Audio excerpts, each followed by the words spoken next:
सवाल ये कि 80 करोड़ लोगों को मुफ्त राशन हमें क्यों देना पड़ रहा है, और सवाल ये कि क्या ये जो रिकवरी हो रही है जिसका जिक्र अभी गाड़ियों की बिक्री और घरों की बिक्री को लेकर कहा गया, तो वो कोरोना के बाद से जिस बात का जिक्र हम और आप करते थे कि साहब ये रिकवरी वी शेप हो रही है या के शेप हो रही है, तो ये कहां फंसे हुए हैं? जो लोग इस प्रकार की बात करते हैं, किसी अतार्किक बात करते हैं जी, अगर किसी ने मकान बनाया तो भाई मकान खरीदने वाले की इनकम नहीं बढ़ी, बनाने वाला भी तो कोई होगा।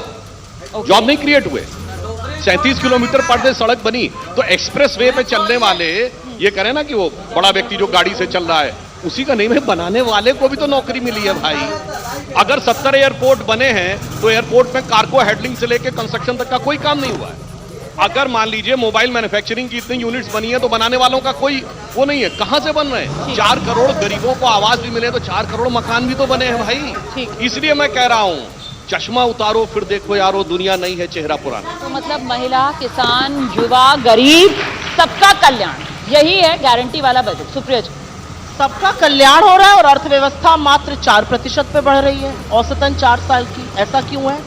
ऐसे ना करिए सुधांशु जी, अगर आंकड़े समझते तो मैं आपको बताती।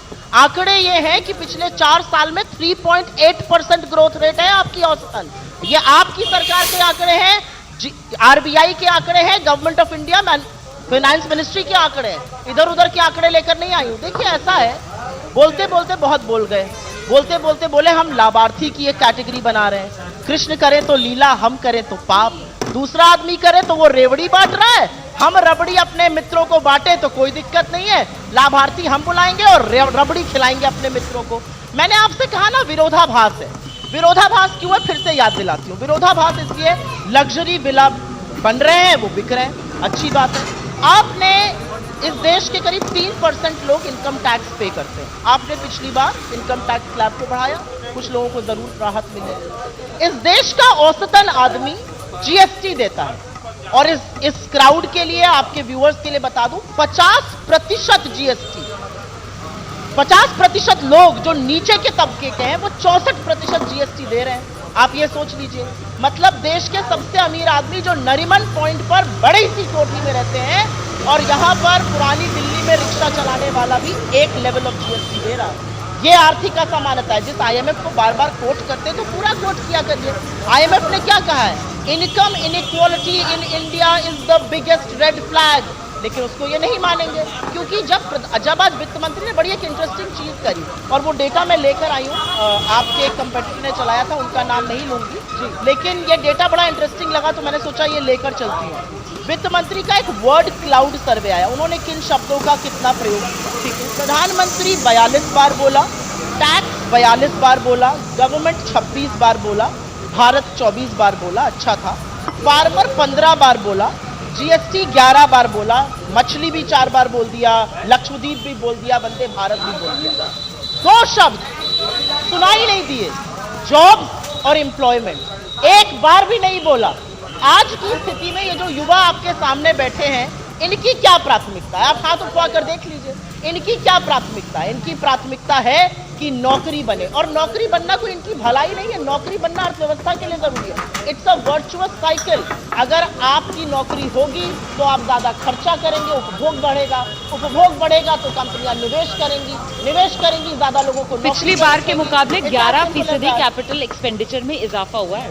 11.11 लाख करोड़ इस बार सरकार खर्च कर रही है। वो इतना पैसा खर्च करेगी, कैपिटल एक्सपेंडिचर लगाएगी, रोजगार नहीं बढ़ेंगे। मुझे नहीं पता कि सुधांशु जी से राय लेकर किया गया, क्योंकि सुधांशु जी थोड़ी ज्योतिष में रुचि रखते हैं, लेकिन जो 11 का फिगर एक आया तो मुझे लगा हो सकता है सुधांशु जी से राय लेकर किया गया हो। वो फिगर इन्फ्लेशन एडजस्टेड है और वो फिगर सरकार की नाकामी दिखाता है। इसलिए दिखाता है क्योंकि कैपिटल एक्सपेंडिचर बढ़ाया इसलिए गया था कि प्राइवेट एक्सपेंडिचर होने लगे। जो सीईओ आप सबके चैनल पर सीआईआई से, फिक्की से जो सीईओ आके कहते हैं 10 ऑन बजट, वो यहाँ पर इन्वेस्ट क्यों नहीं कर रहे हैं? क्यों कैपिटल यूटिलाइजेशन 70% पर है? क्यों इन्वेस्टमेंट 29% ऑफ जीडीपी भी नहीं पहुंच पा रहा है? वो क्यों नहीं इन्वेस्ट कर रहे हैं? Why are they not putting money where their mouth is? क्योंकि investment is an act of faith, और सिर्फ हमारे डोमेस्टिक वाले नहीं इन्वेस्ट कर रहे हैं।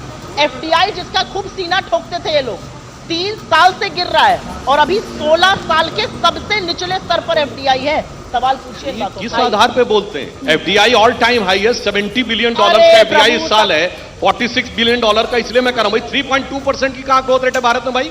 What is the source? IMF कहता है 6.5 है, Fitch, Standard and Poor's, government of India, पता नहीं कहां से आते हैं। मगर इन्होंने एक बात और अच्छी कही, थोड़ा विषय से हटके, इन्होंने ज्योतिष की बात कही।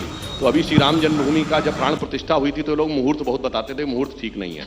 मुझे लगता है जरा राहुल गांधी की यात्रा किस मुहूर्त में शुरू हुई है, जरा उसके बारे में किसी योग ज्योतिषाचार से विचार कर लें। वो जहां जा रहे हैं वहीं निपटता चला जा रहा है। बंगाल की सीमा पहुंचते हैं तो वहां पे निपट गए, बिहार की तरफ मुंह किया तो बिहार में गठबंधन उलट गया।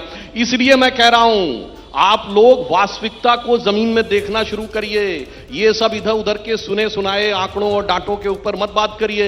अगर मान लीजिए हमारे 70 के 70 एयरपोर्ट बने और वो ऑपरेटिव हैं तो आपको लग रहा है कि उसमें कुछ हुआ ही नहीं है, उसमें कोई ग्रोथ रेट ही नहीं हुई है। सुधांशु वर्ल्ड जी, की बड़ी बड़ी 5 एजेंसीज सेकंड जो बोलिए, और ये बात पूरी करने बात फिर कर आपके लें, पास आ रहे रेट ऑफ अनएम्प्लॉयमेंट इस समय 3.2% है, जो कोविड के बाद के दौर में सबसे कम पे आ गया। हम ये नहीं कह रहे बहुत शानदार स्थिति हो गई, कोविड के बाद स्थितियां नियंत्रण में आनी शुरू हुई हैं। इसमें कहीं किसी प्रकार की कोई बात नहीं। अब एक और बात कहता हूं, इन्होंने कहा बड़े लोग खर्च करते हैं। अभी दीपावली और छठ का डाटा आया, 4 लाख करोड़ रुपए खर्च हुए। तो दीपावली सिर्फ अमीर आदमी मनाता है? अरे उसमें उनको भी मिला जिन्होंने दिया बनाया। खिलौनों में भारत आयात करता था, निर्यात करने लगा। ये खिलौने बनाने वाला कौन है भाई? टाटा बिरला अंबानी नहीं है भाई। इसलिए मैं कहना चाह रहा हूं, सोर्सेस के साथ कोट करिए, फैक्चुअल बात करिए और उस जगह की बात करिए जहां से डॉक्टर मनमोहन सिंह आए हैं। गवर्नमेंट का डाटा लीजिए या इंटरनेशनल एजेंसीज का डाटा लीजिए। वर्ल्ड की इकोनॉमीज का डाटा हम नहीं देते हैं, ये इंटरनेशनल एजेंसीज, आईएमएफ और वर्ल्ड बैंक देती हैं। G20 में हम सबसे बेहतर स्थिति में, ये हमारा डाटा नहीं है, ये इंटरनेशनल डाटा है। इसलिए मैं कह रहा हूं ठीक है, सरकार का विरोध है, वो सारी बातें करनी है, ये सारी चीजें अपनी जगह हैं, मगर कुछ यथार्थ होते हैं, उन्हें स्वीकार करना चाहिए। भारत का फॉरेन एक्सचेंज रिजर्व, चलिए उसमें तो कोई इन्फ्लेशन एडजस्टेड नहीं होता है, $620 बिलियन है।